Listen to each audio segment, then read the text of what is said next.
Flafos, maayong buntag sa aton tanan. Kung magpasingot ta, dili ta mag-jogging or mag-walking, magpatindog kog poste, kay magbakod ko sa akong backyard garden. Gusto na ako magtanom og mga gulay, kay lami jud baya ning magsud-an tag gulay, mas healthy pa atong lawas ani o layo ta sa sakit ani. O karon i-prepare na ko ang place.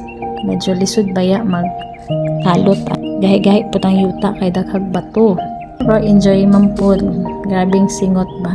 Ginabuhat na ko ni siya every morning pag mata na ko before ko maato sa work. At least mura ko nag-exercise po, pasingot ta ba.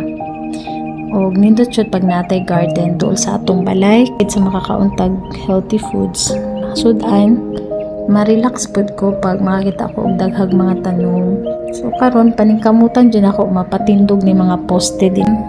I-secure sa nato ang place kay naman mi sa ranchuhan, daghag baka, kambing, mga iro, manok, pato, iring. Ay bisan unsa na lang daghan kay hayop din hi. Di na ko na siya mahuman karon.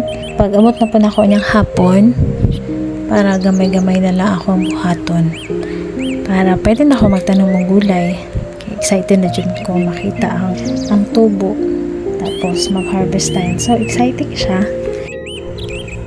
Tuon na, grabe kayo ko ka-busy sa work. Halos, dili na ako ma-manage akong time. Ang ginapangandoy na ako nga magkaroon og backyard garden. Dili na ako siya mabuhat-buhat. Karon nagkaroon ko og enough time. Kay doon lang ko sa ko ang work. Mga di siya makabot og 10 minutes na anak ko dito. So, sa buntag, matagaan dyan ako siya time. Kaya makabuhat na ko og garden na ako.